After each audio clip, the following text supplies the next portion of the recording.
I was working in the Galapagos, which is just like kind of begging for a public audience, right? So I knew I was like sitting on this thing that people might potentially want to read about, which is not always the case for the work that we do as academics. Certainly hasn't been the case for everything that I've done before. And so I didn't want to like squander that possibility either and write this really dense book that wasn't going to get any traction.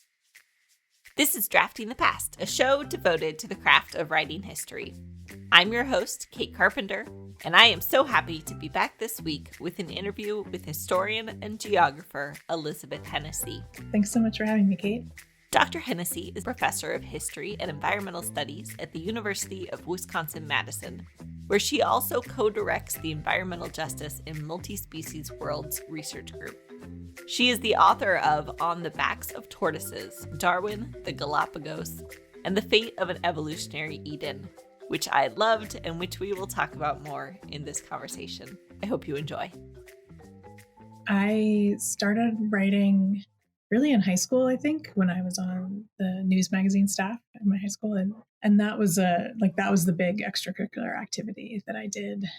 And so I learned first to write in a more journalistic sense. So lots of like really short declarative sentences, and learned how to write leads. And I think those skills have served me really well throughout. And then, so I wrote a lot in high school about, kind of ridiculous things looking back on it. But and then I was a journalism double major in college. And that was, again, my parents had wanted me to be a business major, but that was not for me. And my mom was like, well, then you should at least write, because that'll always serve you. And she was very right about that. Yeah, so I wrote for the college newspaper, and I had a food column actually at one point for the kind of like alternative weekly newspaper on my college campus. So that was fun. And then I really didn't write very much. I was an editor and did editing work after college, but didn't really get back into writing myself until, I was writing my master's. Did you, as you were working in grad school, did you think of yourself as a writer at that point? I had always kind of wanted to write a book, I think, like growing up, and I never really knew what it would be about. And I think that, I was like, I don't think I'm going to write a fiction book. Like, I just don't feel like I was that kind of a creative writer. Mm-hmm. And so I don't think I really thought about myself. I knew I was a good writer going into grad school, and I had a lot of journalism experience. And so it was easy for me to like find what was interesting in a story in a way that I think isn't always true of academics. I think, my advisor really trained us on writing proposals. That was how I learned to think like an academic, is how to formulate research questions and support lit review and figure out like what your methods would be. And so we spent a lot of time writing, but it was much more focused on getting grant money, honestly, and like getting funding to do the projects that we wanted to do and to be able to sell your project as something that had legs and was going to be valuable in terms of the knowledge it would produce for the communities you were working with, but also for, your own scholarly career.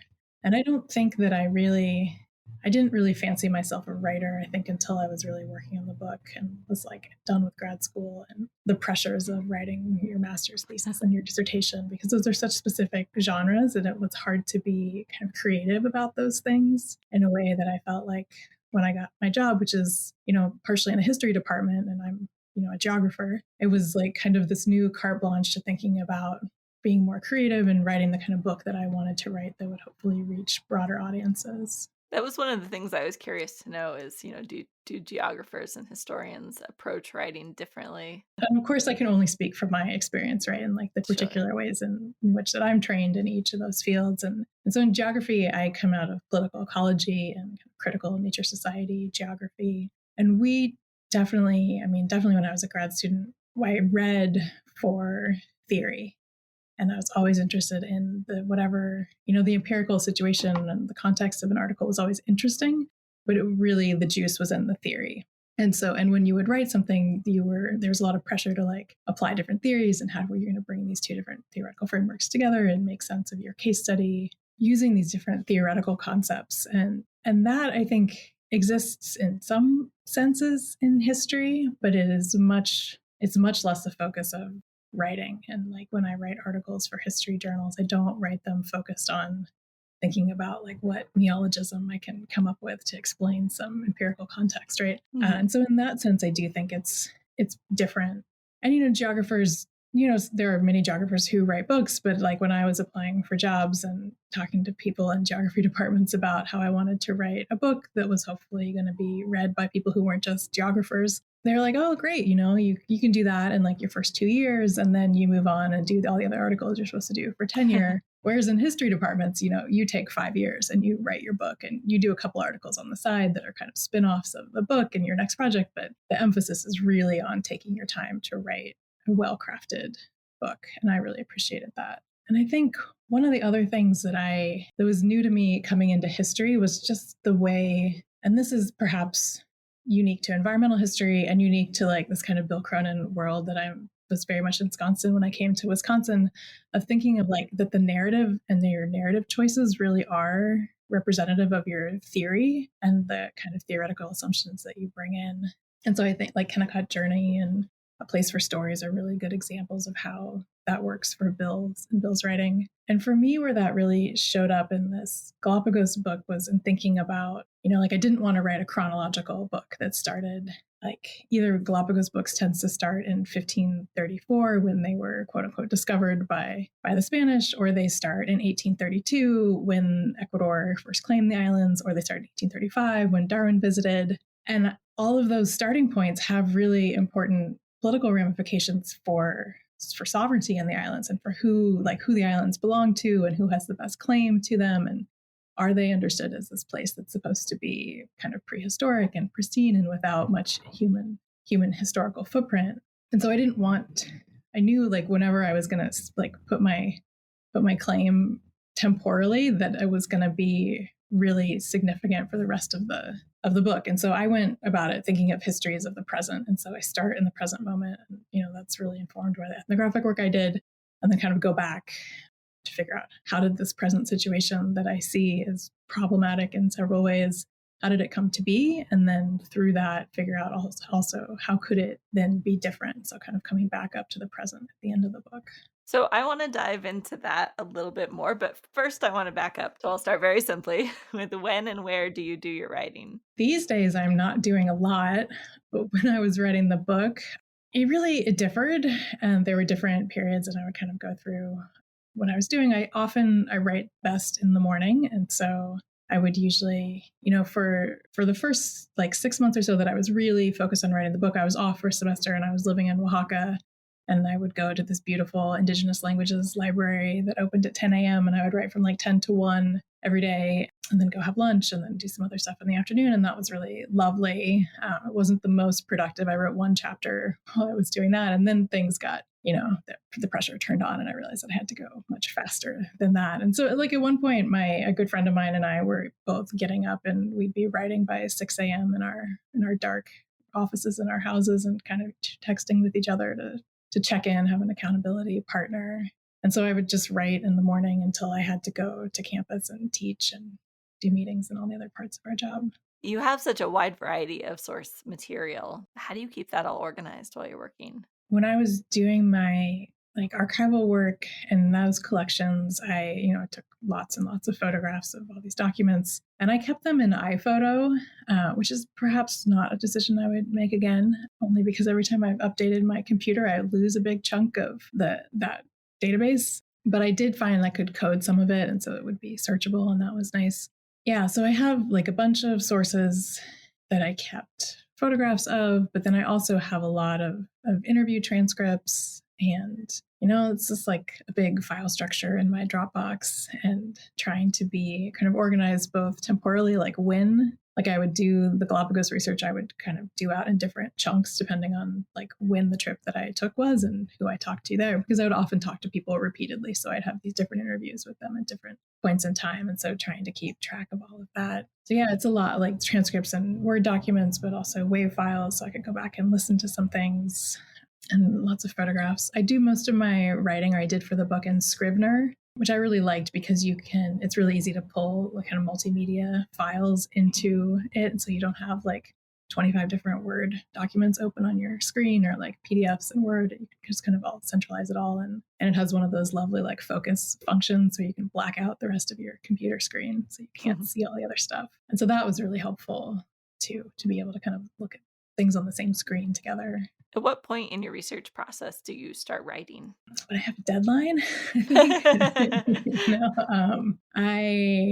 I got the advice in grad school to like start writing, like to sign myself up for a lot of conference presentations. And so lots of 15-minute paper presentations. And I did that probably, I wrote my master's about Galapagos. And then when I was doing the dissertation work, it was probably like 6 months in after I had done like my big first stint living in Galapagos for a long time. At that point, I was starting to write up what I could write about. Yeah. And then I just kind of kept going with that. And, I was traveling a lot to do my research. And this isn't always the case for historians, but I had this period when I was like out of the country for a long time. And then I came home and I had a write up fellowship. And so my like periods of collection versus writing were kind of distinct in a way that they aren't always. But yeah, I would definitely just kind of start when I had to write a paper, and I made those deadlines for myself because otherwise I knew I would never get them done.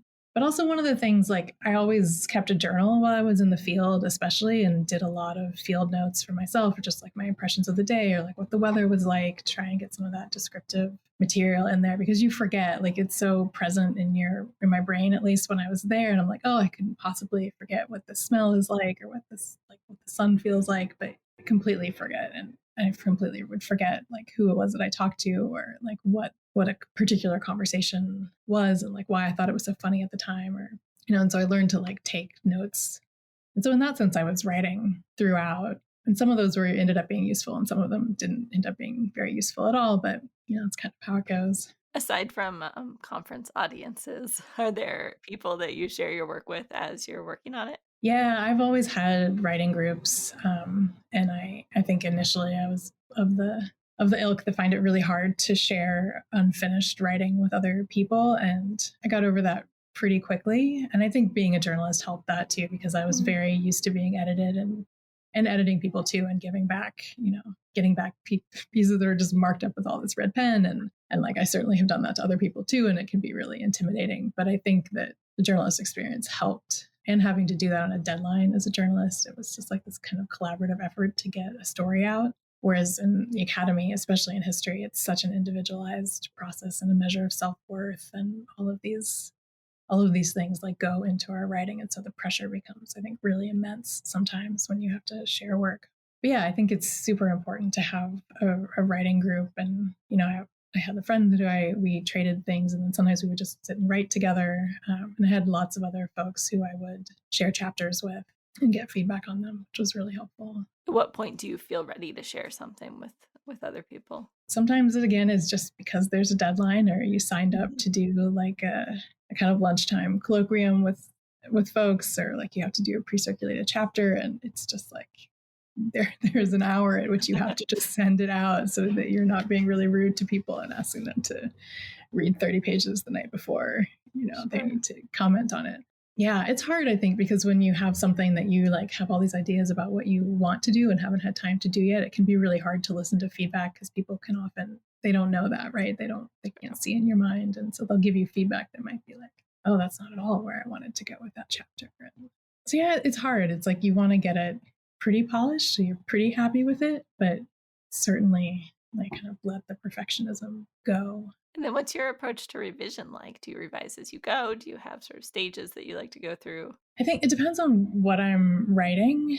Sometimes for articles, it's at least the way that I have written geography articles, there's much more of like a kind of formulaic outline for introduction and this lit review and your empirical stuff and then your like theoretical conclusions. And so sometimes revising those is really about responding to whatever the reviewers wanted from you. And sometimes it's about defending yourself, and sometimes it's about making revisions and really like incorporating what they've had to say. Or I've often gotten really helpful advice for how to kind of broaden the theoretical conclusions that I want to make in an article. It's like, I know the empirics are really interesting, but sometimes it's hard to get there yourself. And so like having other people's feedback can be really helpful for kind of teasing out the significance of something.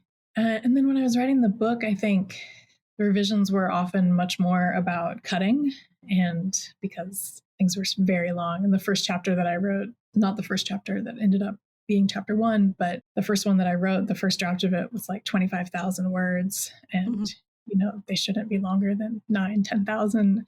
And so I had just like really dived into my sources, and it was about histories of maritime exploration and things that I really didn't know very much about before I set about writing this chapter. So I had a lot to learn, and I was like kind of explaining things to myself as I would write and kind of learning about it and writing it up as I went.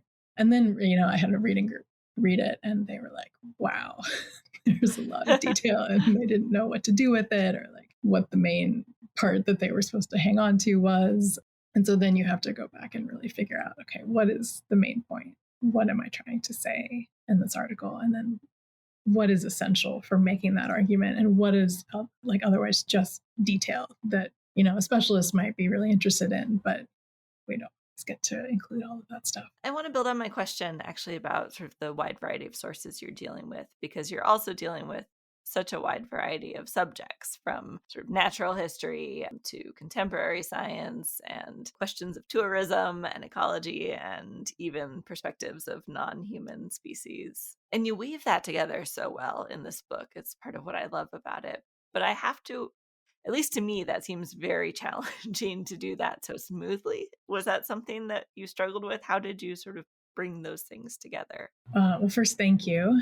I think the reason that I did that, maybe I'll come at your question kind of sideways, is because of my geographic training, and because I really was focused on understanding the place that is Galapagos and like what goes into that. And I picked the tortoises as the kind of the focal point for the book because I found that they took me through all of these different epochs of Galapagos history, and not in the way like none of the other species did. And they're so well known that it was an easy place to like meet readers where they were, and like with their, with the exposure that they had already had through nature documentaries or whatever it may be to these animals. And they're charismatic and fun. And so that was kind of a fun thing to do too. It took me a really long time to figure out how to make the project my own as a grad student. And my advisor, it was wonderful. She's a social movements person. And so a lot of the folks that I went into grad school with came in with a social movement that they had worked with for like 10 years, and they were going to do some research project with them. And I was like, oh, I don't have that. Like, I don't know how to figure this out. So, I had this whole project on urban slum upgrading in Brazil that I worked on for like a year and a half when I started grad school. And then I got the opportunity to go to Galapagos, ended up liking that much better. And I wasn't quite like, I didn't want to do just like a social ethnography of, oh, there are people who live in Galapagos and this is what their life is like. And like partially because there are other anthropologists who have done that very well before. And so I didn't feel like I needed to do that, or like that's where the most pressing question was for me. But when I went, there was all of this crisis discourse about Galapagos being in peril, and it's very Malthusian arguments. And so I got really interested in like where all of those arguments came from, and this idea that Galapagos wasn't supposed to have any people. And then I did this STS training fellowship at one point in grad school, and one of the faculty leads was like encouraging me to take the symbolism of Galapagos really seriously. And she was like, oh, you could have a chapter about tortoises, a chapter about Darwin, a chapter about the finches. And I was like, oh, that would be kind of a fun way to organize something. And then I just like, well, I'm just going to go in whole hog with the tortoises because they can get me to all the things that I want to talk about, and like kind of all these different aspects and facets of the place. And like they all come together in Galapagos. So it's not like I am very eclectic, and in geography you can be very eclectic. And so I've got history of science and contemporary STS and political ecology and environmental history and all of those things. It's easier, I don't know, you just have permission to do that, I think, and you're a geographer in a way that, I don't know, I probably don't train my historians in the same kind of permission either. But yeah, I think for me it was really just like trying to figure out, how did the power of conservation become so strong in Galapagos? So like, well, it became so strong because you have to take Darwin really seriously and understand this whole kind of weight of Darwinian science in Galapagos and why he's so associated with the place. And so I figured, like, I was like, oh, I have to do this archival component for this project. Like, it can't just be a contemporary ethnography, because that will only get me so far in kind of understanding the power dynamics of this place and the politics of this place. And like, to really understand it, there's a lot more history to unpack. And so then in terms of like practically pulling it all together, I think most of the chapters have different sources. And so there aren't, I think there's some degree in which, like, thinking about like the last substantive chapter talks about like contemporary conservation science and has a lot of my ethnographic material in it. So that does pull from different sources. But, there's one chapter that's primarily about pulling from travel narratives, and another one that's primarily history of science, another one that's more like political history about how the national park was founded. And so I tried to kind of segment that out, and I think that made it a little bit easier in terms of like how you pull sources together. Was it challenging? I sometimes find when I'm working with different types of sources to make everything feel like it's the same piece, if that makes sense. I write about different kinds of sources differently. Was that a challenge to not make every chapter feel like a totally different beast? Yeah, I guess that's like, you can tell me how well I succeeded in that. In some ways, I felt like different. I mean, I guess, yeah, I think there's always some degree of magic in it, and I think, I mean, I don't know. I guess like my writerly voice is what connects them all together, and but it is hard. Like, and it was really hard for me. Like, I wrote the ethnographic chapter last, and in some ways, that was the research that I really had done first. And so that was a really hard chapter for me to figure out how I wanted to structure it. And I ended up doing like based on this kind of like what I call these multi-species transects across the archipelago. And so I was thinking about like going up a road, and like this is very influenced by Cronin's Kennicott Journey and all of those narrative devices, and thinking through like I didn't want to just tell like the social history of like this is what people think of Galapagos, but I really wanted to find ways to show like just how close knit nature and society were in different contradictory ways in the islands, and that was a really hard chapter for me to figure out how to write. The other ones were a little bit easier in terms of like pulling sources together. To dig into her writing process some more, I asked Dr. Hennessy to take a closer look with me at one of my favorite paragraphs of On the Backs of Tortoises from the second chapter. Here's that paragraph. On a sunny day in October 1835, a 26-year-old Darwin hiked from the parched coast of Santiago Island, then called James, to the island's green, damp highlands where he was taken with the giant tortoises he found. After a long walk, he sat in the shade and watched them as they ambled along broad roads that had been trodden by their elephant-like feet over countless generations. He timed their gait, faster than he supposed, measured their carapaces, 6 and 8 feet in circumference, and tried to lift them. Some weighed well over 500 pounds.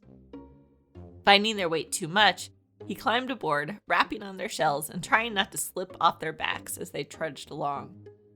Riding tortoises is today, of course, not among the approved ways of following Darwin's footsteps. Tourists may observe the animals Darwin saw, but they are not permitted to do as he did. Recreating the experiences of the Darwin who actually walked the islands would mean doing a host of things now prohibited by national park rules. Trying to net birds with your hat or catching iguanas by the tail and dissecting their stomachs to see what they eat.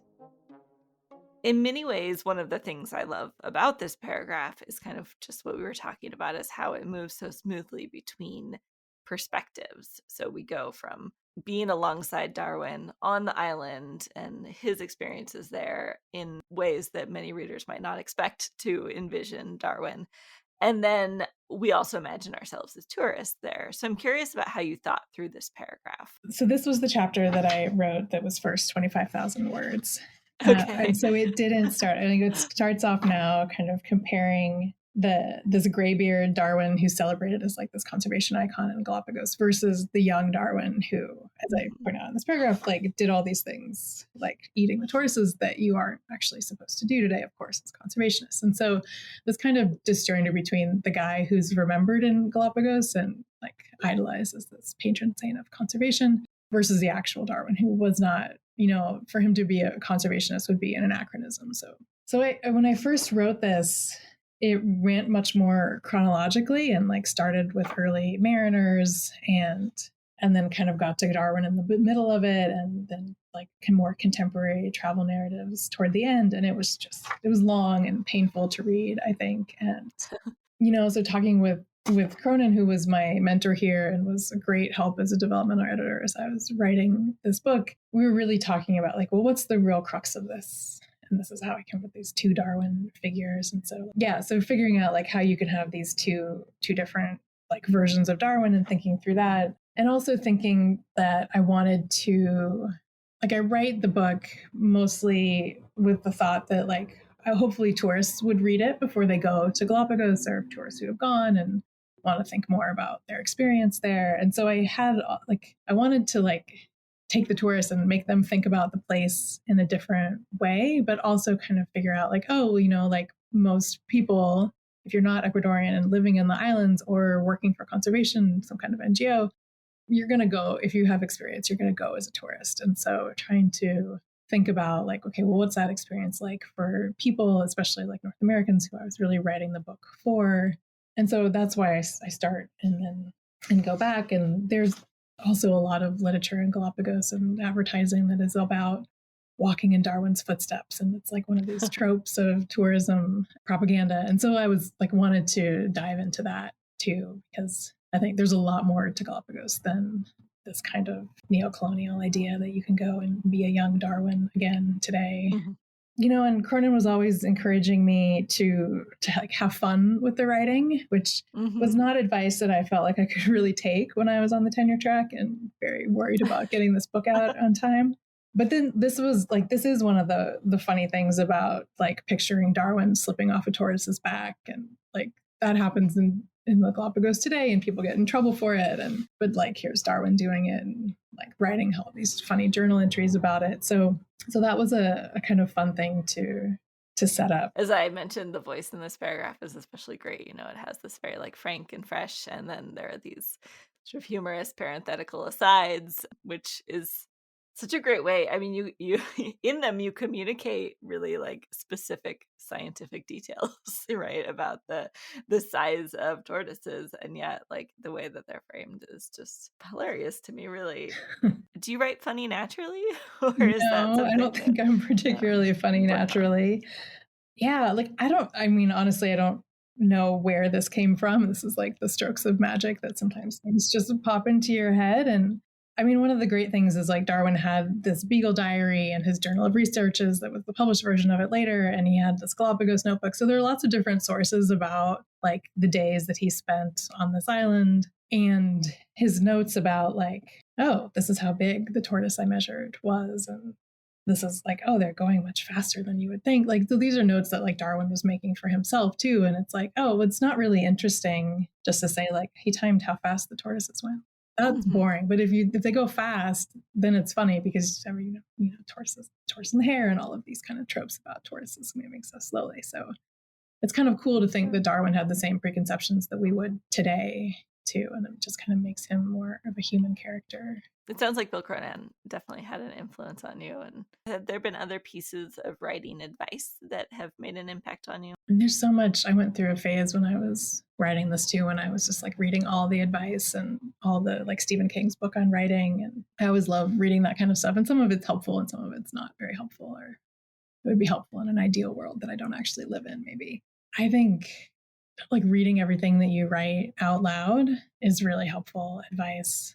And, omit needless words, of course, like that's the journalist in me too. But yeah, I think it can be really hard, especially like coming out of theoretical geography, to write these like really crazy plotting and undecipherable sentences. And so if you read that out loud to yourself, or you give a conference presentation and you're like reading this paper to someone and you're just like, oh my God, what am I saying? And it's really easy to think like, oh, I just need to break this down into really short declarative sentences and make points with active voice. And so that I think that's probably the best advice that I've gotten. Who do you like to read? Are there other people that you sort of turn to as inspiration? I mean, it's really differed over the years. I still find kind of theoretical geography books to be the most inspiring for thinking about just like theoretical interventions or how I want to frame something. I was trying to think recently, like what I've been reading, and, I haven't read a ton of history lately. I think like I've always really loved Hugh Raffles' work in Amazonia. It was always really inspirational for me. He's a great writer and like did this like amazing kind of weaving together of different narratives about the Amazon. So that was a huge influence. Also thinking about like, he had this thing going about critical natural history for a while, and that was big. I was really excited about thinking about how I could contribute to that. I think Jake Kosak's work is also fantastic. His book Understories, that's really beautifully written, and that was a big influence. More recently, I've been reading like Robin Wall Kimmerer and Laureate Savoy and like more essayistic writing, which I think is great and something I haven't done a lot of, but would like to do more of in the future. Has teaching impacted your writing? Yeah, I mean, in the direct sense of like I've had students read my stuff and give me like feedback about like what makes sense or where they get bored and that kind of stuff. I think teaching is so helpful for like really getting you down to brass tacks and explaining like this is the main point that I want you to take away from this discussion we're having today, and to be sure that when you're writing you can be that clear and that you can like they say you should always start like frame your lectures around a question so that the students are like engaged with you and answering this question as you talk at them for an hour, hopefully not. They have more engaging teaching methods. But then coming back to the end and being sure that you like wrap up that question and then you can tease out like, well, what are some other questions that come out of this exploration that we've all gone on together? And so I do think that that's good advice for writing generally too. As you look ahead, is another book in your future? Like I said before, I haven't been writing very much. I wrote like an introduction for a set of Melville short stories about Galapagos like a year ago. And other than that, it's been like letters and that's about it recently. Partly just because my job has changed a little bit in the last couple of years. And so also the pandemic, like this project that I was working on in Ecuador has been kind of put on hold for a bit. And so 2 years ago, I would have been like, yes, another book is in the works. And now it's not really, I'm working on translating, or I should say I am not doing the translation, but I have hired a wonderful translator for this book. And so I'm starting to work with one of my research assistants and her on getting out a Spanish translation of the book. And so that's another really interesting aspect of like figuring out how the writing works in a different language. Do you think that will impact how you write in the future, or is that sort of just specific to translation? I don't know. I don't know that I am skilled enough for that to actually influence how I write in the future. I think it speaks to the value of having a really good translator, I think. When you think of what it is to be a writer, I mean, are there other components of the so-called writing life that you think about? I mean, I think I always think about this idea that writers are supposed to write every day, even if it's just like in a journal or just like kind of quick notes about things. And in that sense, I don't feel like a successful writer because I have not been doing that. And it's like I'll tend to get really into something when I am working on it. And then I can go months without really writing very much at all. And so, yeah, it's kind of a hit or miss thing. I would like to be writing more and doing more like not creative writing, but more like creative nonfiction, fiction essays, and thinking a little bit more about like public writing too. You mentioned with your first book that you were interested in writing a book that might reach beyond sort of just an academic audience. What motivated that desire? I think my training in journalism definitely motivated that, and just having been trained from the beginning that like, journalists tend to write at like a 9th grade reading level so that your work is really accessible to a broad public and easily understood. And so clearly most academics do not write that clearly or to be understood. Often I feel like trying to obfuscate things so that we feel like nobody can understand us. We're so brilliant. And I don't like that about the academy. And I didn't want to write something like that and that was going to be so jargon heavy or so theoretical that my mom wouldn't understand it, or I feel like she could really engage with it. And then also like I was working in the Galapagos, which is just like kind of begging for a public audience, right? So I knew I was like sitting on this thing that people might potentially want to read about, which is not always the case for the work that we do as academics. Certainly hasn't been the case for everything that I've done before. And so I didn't want to like squander that possibility either and write this really dense book that wasn't going to get any traction. So I kind of felt like, I have this popular thing, I have an opportunity, then I should go for it. Sure. That makes sense.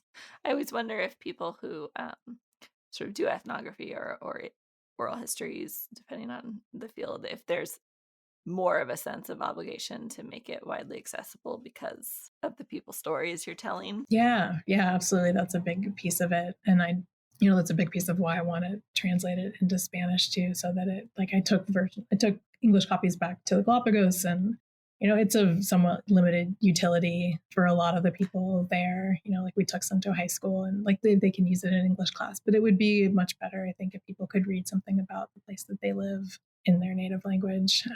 And I think, we do as academics not always think about the communities in which we are always embedded, even if we're not doing like publicly engaged research. Mm-hmm. And I do think we have a responsibility to those communities and to make our work accessible to them. Thanks again to Dr. Hennessy for taking the time to talk research and writing with me, and thanks to you for listening. You can find links to Dr. Hennessy's work and show notes at draftingthepast.com.